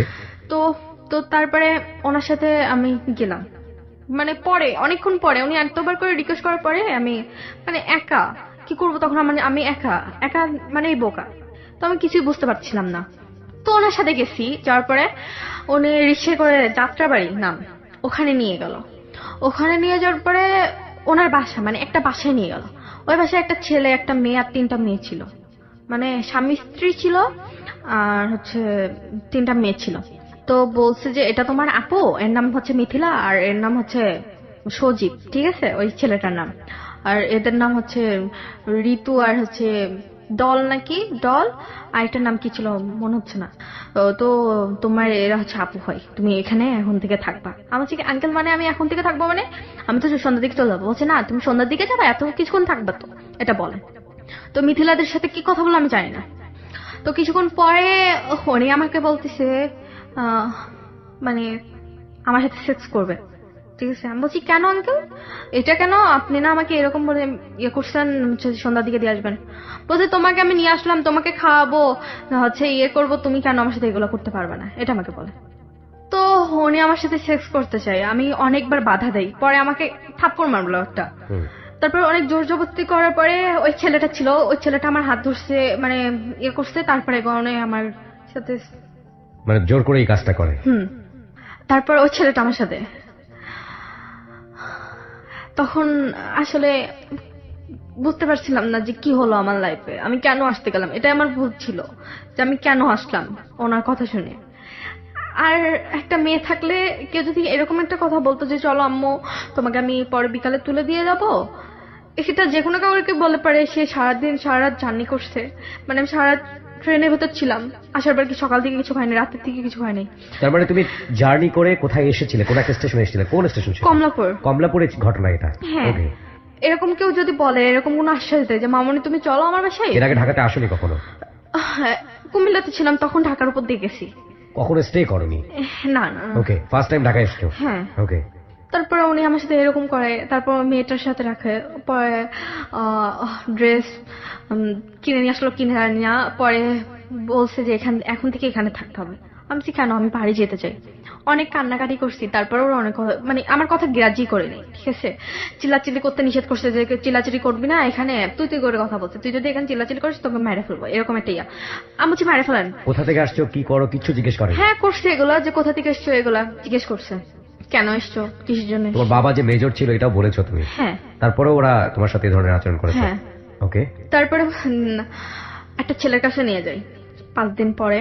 এই 5 দিন কি ভদ্রলোক তোমার সঙ্গে এইসব কাজ করে? না, 5 দিন মানে প্রথম দিন সেটা হয়েছিল, তারপরে 5 দিন কিছু হয়েছিল না। ওকে। মানে ওরা আমাকে অনেক মারছিল, যে আমি জেদ করছিলাম বাসা দিয়ে চলে, মানে আমাকে এখান থেকে যেতে হবে, বাড়ি যাবো। ওই মেয়েরা মারতো? হ্যাঁ, মেয়ে না, ওই ছেলেটা মারতো। ছেলেটা মারতো। আর মেয়েগুলো মূলত কে ছিল? ওনার মেয়ে ছিল নাকি তোমার মতোই ঘটনা? না না, আমার মতন। তোমার মতোই ঘটনা? হ্যাঁ হ্যাঁ হ্যাঁ। আমার মানে আমার সাথে যেরকম কিছু হয়েছে, ওরা এমনিতে এসছে, ওরা এমনিতে এসছে, নিজের ইচ্ছে এসছে। আচ্ছা, ওকে। ওদের লাইফে এরকম ঘটনা নিজের ইচ্ছায় করছে, বাট আমার সাথে অনেক জোর জবরদস্তি হয়েছে। পরে একটা ছেলের কাছে নিয়ে গেছে 5 দিন পরে, ওনাকে কি সব কথা খুলে বলছি, দেখেন আমি এগুলো করি না, আমি এগুলো করতে পারবো না। ছেলের কাছে নিয়ে গেছে মানে কোথায় নিয়ে গেছে? ওই রুমের ভিতরেই নাকি অন্য কোথাও? বাইরে আমি নাম জানি না। কে নিয়ে গেছে? ওই মেয়েটা মিথিলা। মিথিলা তোমাকে নিয়ে গেছে? হ্যাঁ। কি বলে নিয়ে গেছে? মিথিলা বললো যে যেতে হবে, এখানে এইসব করতে হবে। আমি বলছি না আপু, যাবো না আমি। ওনাদের গাড়ি ছিল, প্রাইভেট কার ছিল, মানে কেমন গাড়ি বোঝাই বলতে পারবো না। ওটার ভেতরে ছেলেটা ছিল আর ওই মেয়েটা ছিল। ওকে। তো ওই যেখানে নিয়ে যাওয়ার কথা ছিল ওখানে নিয়ে গেছে। নিয়ে যাওয়ার পর ওনাকে সবকিছু বলছি, দেখেন ভাই আপনি আমার বড় ভাইয়ের মতন, আর আমি এগুলো করি না। উনি আমার সাথে কিচ্ছু করেনি, এটা সত্য কথা। ওই ভাইটা আমার এগুলো বলছি ওনার বিবেকে বাচ্চা বলে উনি কিছু করেনি। তো মিথিলার কাছে বলছে না আমি কিছু করবো না, এই মেয়েটা চলবে না, এটা বলছে। তারপর ওই মিথিলা আবার বলছে না নিয়ে এসছি, টাকা দিতে হবে। তারপর উনি টাকা দিচ্ছে, বাট আমার সাথে কিচ্ছু করেনি। ওটা হলো না বলে ফার্মগেট একটা মানে আবাসিক হোটেল আছে, ওখানে নিয়ে যায় আমাকে। ওখানে যায় আমার হয় 4 জন ছিল। অনেক কষ্ট হয়েছিল সেদিন, বুঝতে পারছিলাম না, মনে হচ্ছিল যে মারা যা। তখন মানে সারাক্ষণ একটা অত্যাচারের ভেতর থাকতাম আমি। আমি বুঝতে পারতাম না যে কি করব, মারা যাবো কি কি করব বুঝতে পারতাম না। তারপরের দিন পল্টনে একটা আবাসিক হোটেল আছে, ওখানে নিয়ে যাই। আমার সাথে প্রত্যেকদিন 4-5 জন করে থাকতোই। পল্টনে নিয়ে যেত, আর ফার্মগেট, বেশিরভাগ ফার্মগেট পল্টন। তো ফার্মগেট আর পল্টনে বেশি প্রত্যেক দিনে নিয়ে যেত। তো এই হচ্ছে ফার্মগেট একটা আছে, কি গলি যেন নাম আছে, ওখানে একটা লোক ছিল, মানে ওনার কাছে মাঝে মধ্যে নিয়ে যেত। আর ও মানে প্রত্যেক দিনে 10-20 হাজার মতন ইনকাম করতো আমাকে নিয়ে। এই মিথিলা? হ্যাঁ, 20,000 টাকা ইনকাম করতো আমাকে। মানে আমি যখনই বলতাম না আমি কিছু করবো না, তখনই আমার গায়ে হাত তুলতো, তখনই। আর দিনের পর দিন আমার প্রত্যেকটা দিন 4-5 জন করে থাকতো আর আমার সাথে। তখন মনে হতো যে বাসার থেকে কেন আসলাম, বাসায় কষ্ট হচ্ছিল, এর থেকে এরকম তো কষ্ট হচ্ছিল না। আমার আশাটাই ভুল হয়েছে, এটাই বড় কষ্টকর। প্রত্যেকদিন আমাকে নিয়ে আসতো, রাতে থাকা লাগতো, দিনে থাকা লাগতো। মিথিলার যে বর ছিল ও আমার সাথে সেক্স করতো, মানে মাঝে মধ্যে ইচ্ছা হলে। আর মিথিলাও কিন্তু এই রাস্তায় ছিল। আর আমার মতন মেয়ে একটা আছে, ওকেও মানে নিয়ে এসেছিল এরকম। ওর আমি প্ল্যান করছিলাম পালাই যাব, পরে ধরে ফেলছিল। সেদিন অনেক মারছিল, অজ্ঞান হয়ে গেছিলাম। পর্দার স্টিল আছে না, ওটা দিয়ে মারতো, মানে হাতের কাছে যা পাতো বটি দিয়ে কোপ মারতে গেছিল। বটি দিয়ে কোপ মারছিল, পায়ের কাছে লাগছিল, কেটে গেছে পায়ের কাছে। 3 বছর এইভাবেই কাটছে। তুমি কোনোভাবেই ওখান থেকে ফোন? পালাইতে পারি নাই। ফোন তো আমার হাতে দিত না, ফোন ওদের নিজের কাছে রাখতো। সবসময় মানে একটা রুমের ভেতর থাকতাম আমি, মানে বাইরে বেরোতে দিত না। আমার সবসময় রুমে, আর ওই আবাসিকে গেলে আবাসিকে, আবার হচ্ছে পল্টনে গেলে পল্টনে, আবার ওই রুমে, এরকম। তো একদিন ওর একটা মেয়ে, ঠিক আছে, ফোন চুরি করে নিয়ে কমলাপুরে আসছিল। তো কমলাপুরে আসার পর আমাকে সাথে করে নিয়ে এসেছিল। আমি একটু ট্যালেন্ট বেশি, যেগুলো খুঁজতে পারি, ওই মেয়েটাকে ধরতে আসলাম। পরে ওই হিন্ট শুধু আমি একটু এড়া পাইছিলাম। তুমি 3.5 বছর পর একবারের জন্য হলো বাইরে আসার সুযোগ পেয়েছো, মানুষের সঙ্গে কানেক্ট হওয়ার সুযোগ পেয়েছো। কি ঘটলো সেই মুহূর্তে? মানে ওয়েটিং রুমে ও আশ্রমে গেছে, আমি বয়ে হেরে বসে, আর আমার আশেপাশে ওর সাথে একটা ছেলে থাকতো, ওই ছেলেটা ছিল না। ওই ছেলেটা বাহিরে কি জন্য স্মোক করতে গেছিল, আর আমি ওয়েটিং রুমে বসেছিলাম। বসে থাকার পরে মানে একটা পুলিশ ছিল, ওনার কাছে যে বলছি সব কথা, ওনার পুলিশের জিআরপি থানায় নিয়ে গেছে। মানে জিআরপিতে নিয়ে যাওয়ার পরে আমি পুলিশের কাছে সবকিছু, লজ্জা ঘৃণা বাদ দিয়ে সব কথা, এভরিথিং, সব ঘটনা বলছি। আচ্ছা। তারপর ওনার হচ্ছে মানে সেকেন্ড অফিসার, ওনার কাছে নিয়ে যায়। ওনার কাছে নিয়ে যাওয়ার পর সব কথা আমি বলছি ওনার কাছে সব কথা, সব ঘটনা, এভরিথিং, সব ঘটনা বললাম। তারপর উনি ওই মেয়েটাকে খুঁজতে গেছিল, পুলিশ পাঠাইছিল যে ওই মেয়েটাকে খুঁজে নিয়ে, কিন্তু পাইছিল না। মিথিলা তার আগে আমার মানে ফোন ছিল আমার কাছে, ওই নাম্বারে ফোন দিচ্ছিল। আমি বলছি যে আপু আমাকে দেখেন, ফোন ধরছে, এরকম এরকম। তো হচ্ছে ওই মিথিলা তখন পালাই গেছে। মানে আমি বলছিলাম না, পরে বলছি যে কই তুই এইসব। পরে আমি বলছি আপু আমি পুলিশের হাতে চলে এসেছি। তো বলছে যে আমি আসতেছি দাঁড়া। বলছে ডিবি, ওদের হাতে অনেক বড় বড় লোক আছে, ডিবি এসেছিল আমাকে, ডিবি পুলিশ। তো ওই ডিবি পুলিশ এসে আমাকে নিয়ে যেতে এসেছিল, বাট আমি ওখান থেকে আমাকে সরাই ফেলছিল, মানে জিআরপি থেকে, ঠিক আছে। আর জিআরপি সবাই বললো যে তোমার এটা কি হয়। আর ওই মিথিলার বর বলছে যে মানে তুই আমার বোন হয় সেটা বলবি আমি গেলে। আমি না, আমি কেন এটা বলবো, আপনারা যা যা করছেন সব কথা বলে ফেলবো। তো ভয়েতে আসি নাই। পরে ডিবি আসছিল, ডিবির কার সাথে ডিবিকে বলছিল নাকি, তো ডিবি আসছিল, আসার পর খোঁজাখুঁজি করছে। কোথায় এসছে ডিবি? কমলাপুরে, যে আমার বোনকে এরকম ধরে রাখছে বিনা কারণে। তুমি তখন কোথায়? আমি হচ্ছে পুলিশদের কাছে। থানাতে? হ্যাঁ, থানাতে, মানে কোথায় এটা আমি জানি না, মানে আমি চিনি না আসলে। পুলিশ তোমাকে কোথায় নিয়ে গেছে? থানায় আমি নিয়ে মানে ওই কনস্টেবল আমাকে থানায় নিয়ে গেল। আচ্ছা। তারপরে ওই সেকেন্ড অফিসারের সাথে কথা বললাম। ওকে। সেকেন্ড অফিসারের সাথে কথা বলার পরে সেকেন্ড অফিসার আমাকে নিয়ে গেল। কোথায় নিয়ে গেল, কোন জায়গায় জানি না, এটা চিনি না। তো হচ্ছে সেকেন্ড অফিসার নিয়ে যাওয়ার পরে উনির কাছে সব কথা বললাম। থানাতে হচ্ছে ওই সেকেন্ড অফিসার ওখান থেকে আমাকে সরাই ফেলছে। পরে ডিবি এসেছিল নাকি, ডিবি এসে জিজ্ঞেস করেছে, ওরা তো না বলছে, মানে সেকেন্ড অফিসার বলছে না এখানে কেউ এরকম মেয়ে ধরে নেই, এই সে হবে যাবে। নিয়ে যাওয়ার পরে আমার ফ্যামিলি নাম্বার নিল, নেওয়ার পরে আমার ফ্যামিলিকে ডাক দিল। আমার আম্মু আসলো, আমার আব্বু আসছে নাই, আমার আম্মু আসছিল শুধু একা। আমার আম্মু এসে আমাকে কতদিন পরে দেখা হলো মার সঙ্গে? পুরো 3.5 বছর পর। 3.5 বছর তোমাকে ওখানে ওইভাবে ঘরের মধ্যে আটকে রেখেছে? 3.5 বছর পরে আমার আম্মুর সাথে দেখা হয়। আম্মু তো কান্নাকাটি, কি হয়েছে, এরা পুলিশরা কিছু বলে না আমার আম্মুকে। পরে আমি বাড়িতে যাই, মানে ওখানে সেকেন্ড অফিসারের সাথে, তো ওনার সাথে পরিচয় হয়। তো তারপরে আমার আম্মুকে দেখে না, আম্মুর সাথে যাই, এবার বাসায় যাই। সবাই আশেপাশের মানুষ তো নানা রকমের কথা বলে। নানা রকমের কথা বলতে কি, কোথায় ছিল, খারাপ হয়ে গেছে, বাজে হয়ে গেছে, নষ্ট হয়ে গেছে, বাজে বাজে কথা বলতো। মানে যেগুলো বাজে বাজে কথা বলে আশেপাশের মানুষ, নিজের ফ্যামিলির মানুষ। আমার হচ্ছে খালো, আমার মামা তারপরে হচ্ছে খালামুনি, সবাই বলতো কোথায় বেশ্যা হয়ে গেছে, এতদিন যে বাইরে থাকে সে কি হইতে পারে, কি করছে এতদিন। তো আমার মামা বলতো যে তোর জন্য কি আমার মেয়ের বিয়ে হবে না, তুই কেন এসছিস, যা ছিলি তাই ছিলি, তুই আবার এসছিস কেন, যেখানে ছিলি সেখানে চলে যা তুই, মানে আমি চলে আসলে নাকি তাদের শান্তি হয়, এটা আমাকে বলছে, ডাইরেক্টলি বলছে।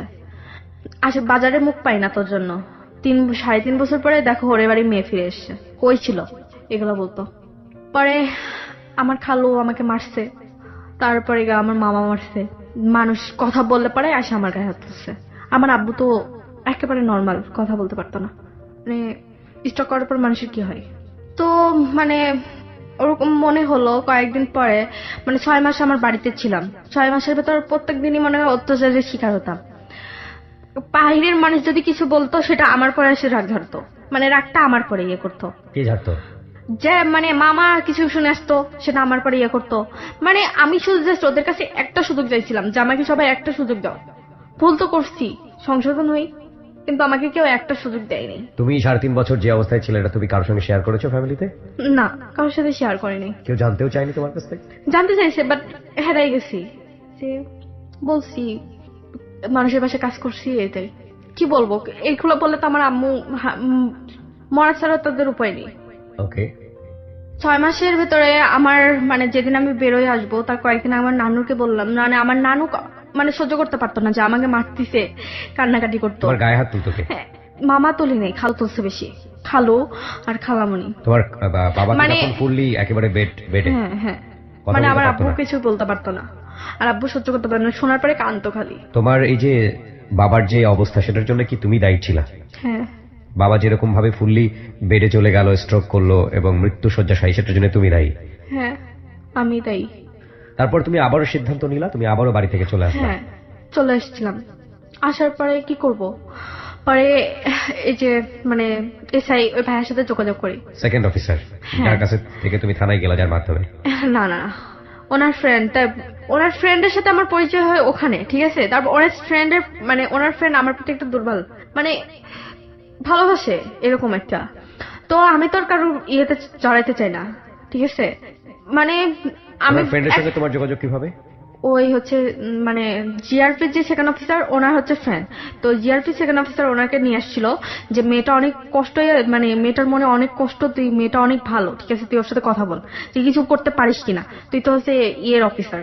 পরিচয়টা হলো কিভাবে? তুমি তো ঘরের মধ্যে ছিলা, বদ্ধ একটা পরিবেশে ছিলা, তোমার সঙ্গে এই লোকটার পরিচয়টা হলো কিভাবে? যখন কমলাপুরে মিথিলার সাথে আসি, তারপরে সেকেন্ড অফিসারের সাথে যখন দেখা হয়, সব কথা ঘটনা খুলে পড়ি, তারপরে হচ্ছে এই ওনার ফ্রেন্ডের সাথে পরিচয় হয়, সেকেন্ড অফিসারের ফ্রেন্ডের সঙ্গে? হ্যাঁ, তো সেকেন্ড অফিসারের ফ্রেন্ডের সাথে পরিচয় হয়, এবং হচ্ছে যে ফ্রেন্ড সেকেন্ড অফিসারের যে ফ্রেন্ড সেও হচ্ছে মানে সেকেন্ড অফিসার, সেও পুলিশে ছিল। হ্যাঁ। অদ্ভুত একটা বিষয় হচ্ছে প্রিয় শ্রোতা, যে এই মেয়েটি একবার বাসা থেকে ভুল করে বের হয়েছে, সে ফ্যামিলিতে ফিরতে চেয়েছে কিন্তু সে ফিরতে পারেনি। মানুষ একবার ভুল করে, 2 বার করে, 3 বার করে, ও বারবার ভুল করেছে। 3.5 বছর যে ওর যে অসহ্য জীবন, সে অসহ্য জীবন থেকে ও বাড়ি ফিরে গেছে, ওর মা ওকে নিয়ে গেছে, ও নিয়ে গিয়ে ও দেখেছে ওর বাবা ওর জন্য স্ট্রোক করে মৃত্যু শয্যাশায়ী, কথা বলতে পারে না, 2 চোখ দিয়ে পানি পড়া ছাড়া। এবং সেই অবস্থায় ওকে গালিগালাজ করে লোকজন, ওর গায়ে হাত তোলে, ওটা ওর কাছে অসহ্য মনে হয়েছে বাড়ির পরিবেশ। ওই অবস্থায় ও 6 মাস পরে আবার ওখান থেকে বের হয়েছে। এবার যে তুমি বের হলা, এটা কি বাড়ির লোকজনকে বলে বের হয়েছে নাকি এবার তুমি চুরি করে বের হয়েছে? বের করে দিছে আমাকে। বের করে আর দিয়েছে তোমাকে? হ্যাঁ, আর বের করে দিছে বলে চলে এসেছি। কিভাবে বের চলে যা, করেছে? চলে যা, আমাদের শান্ত হবে, এটা বলছে ডাইরেক্টলি। আর আমি 3.5 বছর যে কষ্ট করছি তার থেকে বেশি করছি 6 মাস আমি। তুমি বললে যে 6 মাসে তোমার প্রতি যে অত্যাচার করা হয়েছে সেটা 3.5 বছরের চেয়েও বেশি ছিল অত্যাচারটা। কেন এই কথাটা বললাম? কি হয়েছে তোমার সঙ্গে? মানুষে হাসাহাসি করতো, যেটা 3.5 বছরের থেকে বেশি কষ্টকর ছিল। আমার আম্মুকে খারাপ খারাপ কথা বলতো, যে মেয়েকে খারাপ মানেছিস তুই, মেয়ে ব্যবসা করতো তুই জানতিস, মেয়ে ব্যবসা করতো সেটা তুই, সেই টাকাটা তুই খাইতিস, এগুলো আমার আম্মুকে বলতো। আচ্ছা, যে তুই ভালো করে জানতিস তোর মেয়ে কোথায় আছে, তুই নিয়ে আসলি কিভাবে, এটা আমার আম্মুকে বলে। তুই তো নিয়ে আসছিস, তুই জানতিস নি তুই মানে কোথায় ছিল, তুই তো ভালো করে জানতিস কোথায় ছিল, কি করতো। এগুলো কে বলতো? মানে আমার আম্মুর ছোট বোন বলতো, আমার খালামণি, খালো, মামা এরা বলতো যে তুই তো মেয়েকে ব্যবসা করে মেয়ে ব্যবসা করছে, তুই খাইছিস সেগুলা। আর যার কথা মাথায় রাখা যায়, মানে পায়ে রাখা যায় না, তার কথা মাথায় নিতে হয়েছে আমার মাকে। আমার মা আমার জন্য অনেক কষ্ট করছে। আমি আমার মায়ের সাথে কথা বলতে চাই, বাট কথা বলতে পারতেছি না। আর আমি ফ্যামিলিতে ফিরে যেতে চাই না, ওরা আমার জন্য কষ্টই আছে, এটা মনে করি। কেননা আমি তোমাকে থামাচ্ছি বিকজ তুমি অনেকবারই গল্প বলতে গিয়ে আউট অফ দ্য ট্র্যাক হয়েছো। আমি এখানে লিসনারদের কাছে একটু ক্ষমা চেয়ে নিতে চাই বিকজ ও ওরকমই। তুমি বলছো যেটা যে তোমাকে এক অর্থে বের করে দেওয়া হলো, সবাই এই ধরনের কথা বলতো যে তুই চলে গেলি তো পারিস, তো তুমি সিদ্ধান্ত নিলা তুমি বের হয়ে যাবা। তুমি কি সবাইকে বলে বের হলা নাকি আপনা আপনি আবারও চলে আসলা? সবার সামনে চলে এসেছি। সবার সামনে চলে এসছো? হ্যাঁ। কি বললা যে বের আমি হওয়ার সবাইকে মুক্তি দিয়ে যাচ্ছে, আমার জন্য সবাই প্রবলেম আছে, তো থাকো তোমাদের মতন তোমরা। আমার কেউ কিচ্ছু বললো না, ঠাকালো না যে যাইতে। তোমার বাবার পাশে কখনো বসেছিল? তোমার বাবা যে স্ট্রোক করেছিল, বাবার পাশে গিয়ে বাবা বলতে কথা বলতে ভুল পারতো করেছি, না। বাবা ভুল করেছি, বাবা আমি সরি? হ্যাঁ বলছি, আব্বু তো কাঁদতো, বলেছি যে আব্বু ক্ষমা করে দাও আব্বু, তোমার কথা সেমন শোনা উচিত ছিল, আমি শুনি নেই, খুব ভুল করছি, তোমার কথাই, তোমার ফ্রেন্ডের ছেলেকে বিয়ে করা উচিত ছিল, এরকম একটা, মানে আমি খুব ভুল করছি আব্বু, আমাকে মাফ করে দাও। পরে আব্বু কাঁদতেছিল, কথা বলতে চাচ্ছিল, পারতেছিল না।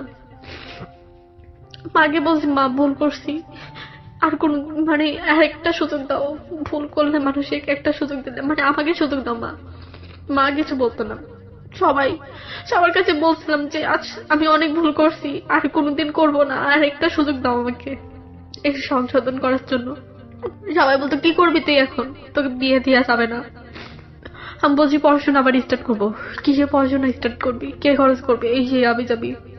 আমি বলছি যে আমার আব্বুর আছে, সেগুলা দিয়ে হবে। বলছি কেন, তোর মতন মেয়ের পিছনে এরকম খরচ করবে? আমার বোন বলতো, আমার বোন, বড় আপু অন্যরকম নিজের স্বার্থ বুঝতো, বেজু আপু নিজের স্বার্থ বোঝে, যার যার স্বার্থ। তোর জন্য আমার শ্বশুর বাড়ির মান সম্মান চলে গেছে, ছোট বোন এরকম, বড় বোন আবার কিরকম হয়, আবার এ কেমন হয়, মেজ বোন কেমন হয়, ছোট বোন খারাপ, এরাও খারাপ, ঠিক আছে। বলতো যে তোর জন্য আমার কথা শোনা লাগে, তুই মরতে পারিস না, মরতে পারিস না। যখন আমার আপু, মানে আমি মরে যেতেও চাইছিলাম, মানে যখন আমার বড় আপু বলে যে তুই মরতে পারিস না, তখন আমি গলায় রশি দিছিলাম, বাঁচাই ফেলছিলাম। আমার মানে আম্মু কয়েক পাড়ার মানুষরা এরা বাঁচাই ফেলছিল যে তুই মরতে পারিস 6 মাসের ভেতরে, এগুলা তুই মরতে পারিস না, তোর জন্য বিষ কিনে নিয়ে আসবো, দড়ি কিনে নিয়ে আসবো, তুই মরতে পারিস না। পরে গলায় দড়ি দিছিলাম ফ্যানের সাথে। সেদিন মারা গেলে অনেক ভালো হতো, হয়তো বা এত দূর আসতাম না। পরে আমার আব্বু শুধু কাঁদছে শোনার পরে। আম্মু বলছে যে কেন এটা করতে গেল, আমার আব্বু কাঁদতেছে, হাত বললো তুই পাগলা মামা এরকম করছিস। আমি যে মা আমি মুক্তি চাইতে চাই, আর সহ্য করতে পারতেছি না। পরে যখন এই ঘটনা হয়, তারপরে সবাই বললো তুই বেরো যা বাড়ির থেকে, তুই থাকবি না, তোর জন্য অনেক মান সম্মান চলে গেছে, আর চাই না মান সম্মান চলে যেতে। পরে চলে এসেছি, আসার পরে এই ওই এসআই ভাইয়ের সাথে ফোনে কথা বলার পরে উনি আমাকে মানে একটা সেফটি জায়গায় রাখে। উনি উত্তরাতে ওনার ভাই আছে, ভাইয়ের বাসার সামনে একটা হোস্টেল আসছিল, ওই হোস্টেলে রাখছিল। হোস্টেলে রাখার পরে একটা ঘটনা হয়েছে, মানে হোস্টেলে ছিলাম যখন, তখন মানে উনি এসআই ভাইয়া টাকা দিত, আর আমাকে তো কিছু করতে হবে, তো তখন জব খুঁজছিল, যখন পাই নাই। পরে হোস্টেলের ম্যানেজার, টাকা একটা মানুষ কত আর টাকা দিবে, তার ফ্যামিলি আছে, তার বাচ্চা আছে, তাদের টাকা দেওয়া, মানে আমাকে হোস্টেলের ভাড়া হচ্ছে 5,500 টাকা, মানে এভরিথিং খাওয়া দিয়ে। তো আমাদের হোস্টেল সুপার ছিল একটা মেয়ে, ওর নাম সুস্মিতা। ও মানে আমাকে হোস্টেলের ম্যানেজার নানা রকমের কথা বলতো, যে কে তোমার ভাই হয়, টাকা দেয় না কেন। মাসের মানে 3 মাস মতন ওখানে ছিলাম। তো থাকার পরে মানে ওখানে থেকে বলছে যে তোমাকে টাকা দিবে কে, এই সেই হাবি যাবি, তুমি এখানে থাকো। হচ্ছে ম্যানেজার প্রত্যেকদিন আসলে পরে নানা রকমের কথা বলতো, মানে টাকার কথা বলতো, দিতে মানে লেট হয়ে গেছিল। তো ওই হোস্টেলের সুপার মানে ওই আপুটা হোস্টেলের অনেকের মেয়েকে মানে নানা রকমের জায়গায় দিত, আমি সেটা জানতাম না। পরে বললো যে হোস্টেলের একটা সভাপতি আছে, তুমি ওর সাথে একটু কথা বলে দেখতে পারো। তো আমি হচ্ছে ওই আপুর কথা শুনে মানে আমি বলছি কেন আপু, ওর সাথে কথা বলবো না। ওই হোস্টেলের ওই সুপার ওই আপুটা আমাকে ওই ওনার সাথে পরিচয় করে দেয়, কার সঙ্গে পরিচয় করে? একটা ভাইয়ার সাথে, নাম বুলেট, উত্তরাতে থাকে। তোমাকে জায়গা করে দিল একজন এসআই, উনি তোমার টেক কেয়ার করতো। হ্যাঁ হ্যাঁ, উনি তোমার কি লাগবে না লাগবে সেটা টেক কেয়ার করতো। তো এই আপু তোমাকে আবার আরেকজনের সঙ্গে পরিচয় করে দিচ্ছে, মানে এটা তো এসআই ইনফর্ম হওয়ার কথা। মানে উনি হচ্ছে হোস্টেলের সভাপতি, ঠিক আছে। বললো যে ম্যানেজার এরকম হ্যারাসমেন্ট করতেছে, তুমি ওনার সাথে কথা বলো। আমি জাস্ট কথা বলতে গেছি। এটা কে বলেছে? ওই হোস্টেলের সুপার, আচ্ছা। ওই মেয়েটা, হ্যাঁ। মানে ওনার নাম সুস্মিতা আপু। Okay. হ্যাঁ, তো এই সুস্মিতা আপু ওই ওনাকে নিয়ে আসে। ওনার আবার একটা গাড়ি আছে, জিপ, ঠিক আছে। বুলেটে? হ্যাঁ, বুলেটের মানে বুলেটের জিপ না, বুলেটের বসের জিপ। আর Okay. বুলেট ওখানে চাকরি করে। ওকে। তো বুলেট হচ্ছে নানা রকম মেয়ে নিয়ে যায়, ওই বসের কাছে নিয়ে যায়। বুলেট আমাকে মানে ওই আপুটা বললো যে চলো যাই ওনার সাথে এক কাপ কফি খেয়ে আসি, আর ওনার সাথে সব কথা শেয়ার করো, তোমাকে এরকম হ্যারাসমেন্ট করতেছে, কয়েকদিন পরে টাকা দিবা, এই কথা বলার জন্য আমাকে নিয়ে যাই। যে কয়েকদিন মানে হোস্টেলের ম্যানেজার বলে দিবেন যে কয়েকদিন পরে টাকা দিব, এটা বলার জন্য তুমি যাবা। আমি ভাবলাম 2-3 দিন ধরে এরকম বলতেছে যে তুমি ওই ভাইয়ের সাথে দেখা করো, তাহলে বুলেটের কাছে আমাকে নিয়ে যায়। তারপরে জিপে ওঠে, আপু ওঠে। আপু ওঠার পরে আপু কিছুক্ষণ পরে মানে গাড়ি দাঁড়ায় এক জায়গায়, তারপরে আপু নিচে নামার পরে ওই ভাইয়ের সাথে কথা বলে ভাইয়া ওঠে। ওঠার পরে আপু চলে গেল। আমি বললাম কেন? বলছে যে তুমি চলো তোমাকে হোস্টেলে পৌঁছাই দিয়ে আসি। আমি বলছি কেন, আপুর সাথে যেতে পারতাম আমি। দিয়াবাড়ি নাম শুনছেন? উত্তরা, হ্যাঁ। উত্তরার নতুন সেক্টর হয়েছে, ওখানে নিয়ে যায়। ওখানে নিয়ে যাওয়ার পর একটা গাড়ি আসে, আসার পরে ওখানে ওই জিপের ভিতরে আমার সাথে জবরদস্তি 3 জন ছিল। 3 জন ছিল ওখানে আমার সাথে। ওরা খারাপ কিছু করার পর ওটা ভিডিও করে রাখছিল। ভিডিও করে রাখার পরে মানে আমাকে রেপ করে, মানে 3 জন মানুষ আমার মানে হাত মানে ওনাতে আমার মানে এত চিল্লাচিল্লি করছি, মানে ওখানে দিয়াবাড়িতে কেউ ছিল না, মানে দুপুর টাইমে ফাঁকা জায়গায়, মানে ওখানে আমি চিনতাম না, সেদিন ফার্স্ট গেছি। উনি আমাকে ওই বুলেট আমার সাথে খারাপ কিছু করে, তারপরে ওই বুলেটের বস, তারপর আরেকজনা আমার মানে আমার হাত বাঁধা ছিল পিছনে। আমি হাত দিয়ে যে মানে ওদের মারবো, আমার এরকম একটা ইয়া ছিল, মানে আমার যদি হাত বাঁধা না থাকতো আমি ওদের মারতে পারতাম আমি, বাট আমার হাত বাঁধা ছিল, পা ধরে রাখছিল। ওকে। বাট আমার যদি হাত বাঁধা না থাকতো পিছন বলে, তাহলে জীবন আমি মানে ওরা আমাকে ঠেসে ধরে হাত বাঁধছে ওড়না দিয়ে, আমার নিজের ওড়না দিয়ে। বাট গাড়ি থেকে বেরোতে, বাড়ির লক করা ছিল, ঠিক আছে। আমি খুলতে পারছিলাম না, খোলার চেষ্টা করছি, চিল্লাচিল্লি করছি, মানে কালো গ্লাস দেওয়া, চারি সাইডে কালো, আর ভিতরে আমি। আমার সাথে ওরা এরকম করে, ভিডিও করে রাখে। তার 2 দিন পরে আমাকে মানে ওই হোস্টেলে যে আমি কোনো কথা বলিনি, চুপচাপ যাই রুমের ভেতর ছিলাম। কি করবো, আমার মাথায় কাজ করছিল না। তো পরে আপুকে তুমি বললা না যে এরকম কাজ করেছে তোমার সঙ্গে? বলছি কি বলে? যে তুমি করছো, তুমি গেছো কেন, তুমি হচ্ছে পরে গাড়ি থেকে নেমে যাইতা, তুমি তো নামো নাই, তুমি গেছো কেন, তুমি আবার দিয়া বাড়ি গেছো কেন, এগুলো বলছে। ও আমার দোষ দিছে। হোস্টেলে তো চিল্লাচিল্লি করা যাবে না, তখন আমার সমস্যা হবে, সবাই ভাববে এই মেয়েটা খারাপ। চুপচাপ ছিলাম। তারপরে হচ্ছে 2-3 দিন পরে আমাকে ফোন দেয়। ফোন দেওয়ার পরে বলে যে তোমাকে ভিডিও দেখে দাও। আমি বলছি ভিডিও, কিসের ভিডিও? আপনি আমার নাম প্রথমে রিয়াজ এই করছি। বুলেট বলে? হ্যাঁ, যে আপনি মানে আমি প্রথমে ফোন দিতে বলছে যে আমি বুলেট বলছি। আমি বলছি ভাইয়া দেখেন আপনি আমার নম্বরে ফোন দিবেন না। আমি তখনও তার সাথে ভদ্রভাবে কথা বলছে, বেশি এড়িতেড়ি করিস না, তোর ভিডিও আছে, আয় দেখে যা। আমি গেছি, যাওয়ার পরে ও আমাকে ভিডিও দেখায়। আমি তো শেষ। আমি সেদিন মানে এরকম অবস্থা, সেদিন আমার সাথে 4 জন সেক্স করে। ওই ভিডিও দেখে ব্ল্যাকমেইল করে? হ্যাঁ, আমার সাথে 4 দিন এরকম করছে। পরে আমি এসআইকে বলছি বলছি ভাইয়া দেখেন আমি ভাবতে পারি না যে আমি আসলে সেদিন ওই আপুটা আমাকে বললো আর আপনার টাকা দিতে লেট করতেছেন, আমি কি করব বলেন। আর হচ্ছে মানে ম্যানেজার আমার সাথে ডাব ব্যবহার করছিল, এই জন্য আপু বললো যে তুই এই হচ্ছে হোস্টেলের সভাপতির সাথে কথা বল, তাহলে হবে। তো এগুলো বলছে ওনার তো মাথায় এসেছে যে আমি একটা নিরাপদ, তোর এরকম একটা জায়গা থেকে নিয়ে যে নিরাপদ জায়গায় রাখলো, উনি পরে নিজেকে ইয়ে করতেছে যে নিরাপদ জায়গায় রাখলাম।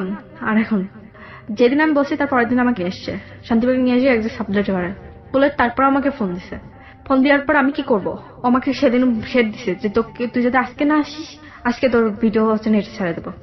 গেছি ওনাকে না বলে, যাওয়ার পর সেদিন যাওয়ার পরে উনি আমার সাথে সেক্স করে, বুলেট করার পরে আমি বলছি তুই আজকের পর থেকে আমাকে ডাকলে জীবনে আসবো না। আর সেদিন ভাবলাম যে আমার লাইফে অনেক কিছু হয়ে গেছে যেটা করার মধ্যে নেই, এবার মরলেও কিছু করার নেই, মরে যাবো সমস্যা নাই। আর কোনোদিন এরকম কিছু করবো না, মানে তোর কাছে আসবো এরকম আমি একটা ইয়ে করছিলাম।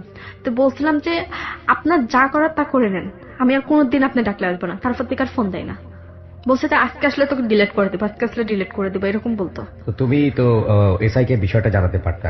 জানিস উনি কি তারপর উনি বললো ওনার হচ্ছে মানে এসআই হচ্ছে ওনার মানে অফিসার, মানে ওসির উপরে, তার উপরে অফিসার, মানে মহিলা কি যেন এডিসি ম্যাডামকে বলে। এডিসি ম্যাডামের কাছে যাই, এডিসি ম্যাডাম বলতেছে আমি এখন কি করব বলো, ও যদি আমার এলাকার আন্ডারে হতে পারে তাহলে হতো, বাট ও তো উত্তরার। তো এবার যদি নেক্সট টাইমে তোমার ফোন দেয় তাহলে তুমি মানে এখানে নিয়ে আসলে পরে আমরা ম্যানেজ করে দিতে পারবো, তাছাড়া কি করব, মানে যদি এবার ফোন দেয়।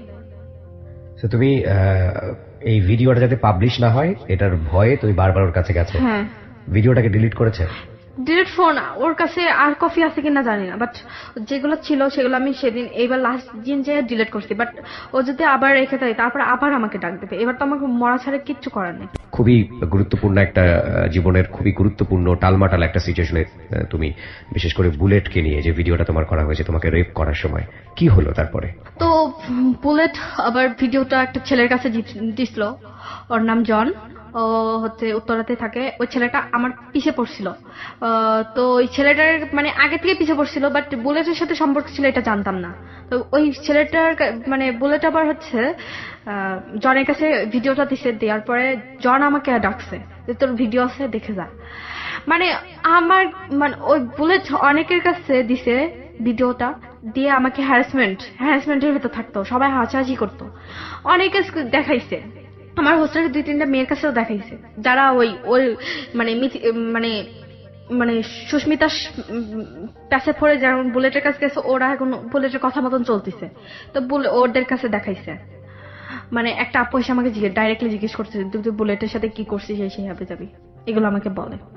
তো আমি তো বলছি যে আমি এত যাচ্ছি, আমাকে যখন বলছে যাচ্ছি তারপরে কেন বলে বেড়াচ্ছে, এজন্য লাস্টের দিন আমি অনেক ঝগড়া করছি। পরে জনের ডাক দিল, জনের কাছে গেছি, তারপর যাওয়ার পরে জনের চিল্লাচিল্লি করছে ওর বাসার ভেতর। জন আমার সাথে চেক করে, করার পরে মানে চিল্লাচিল্লি করছে ডিলিট করো নাহলে কিন্তু ইয়ে হবে। পরে জন যে বাসায় থাকে ওই বাসায় আন্টিরে বলছি, তারপরে জনের ফোন কারে নেওয়ার পরে মানে মেমোরিটা ভাঙছি। তারপর জন নেক্সট টাইমে আমাকে মানে মারে ফেলবে এরকম একটা হুমকি দিছে।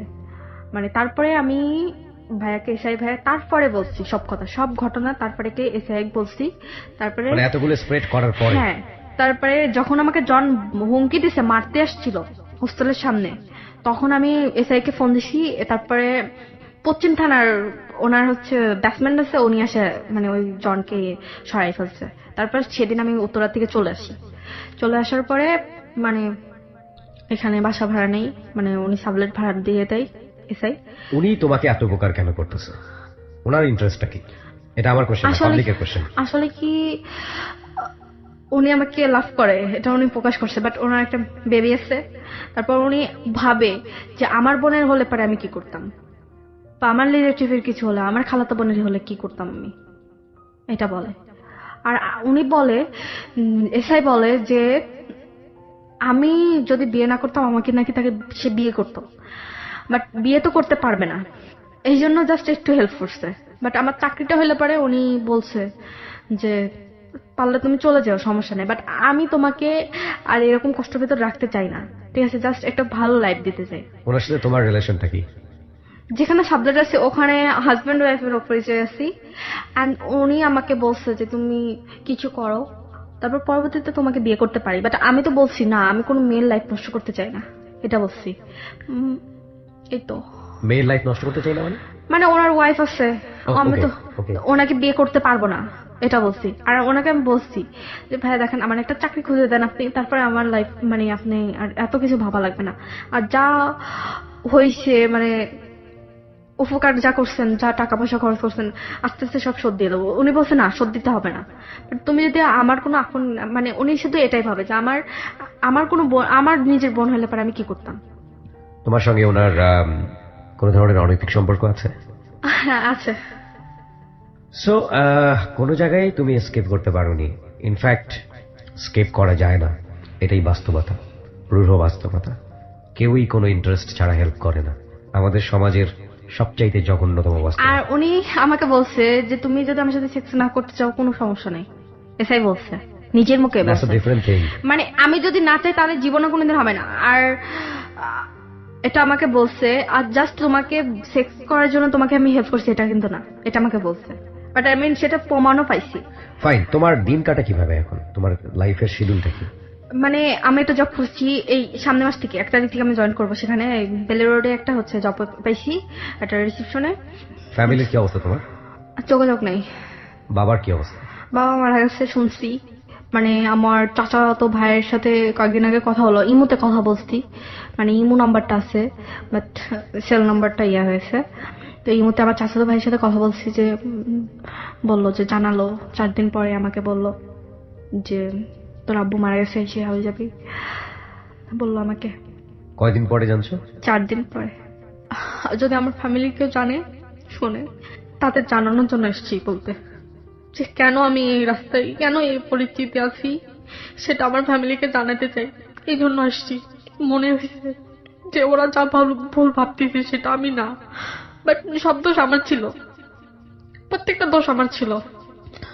আর এ সাইড অনেক ভালো করবে আল্লাহ, ঠিক আছে, উনি আমাকে হেল্প করছে এই জন্য। তো আল্লাহ যেন তার ভালো করে, আর আমার আম্মুর যেন ভালো থাকে এটাই চাই। ফ্যামিলি সবাই ভালো চাই, সবার আমার জন্য সবার প্রবলেম ছিল, ওরা এখন ভালো আছে, ভালো থাকুক এটাই চাই। আমি শুধু একটা ভালো লাইফ চাইছিলাম, সেটা পাইলাম না।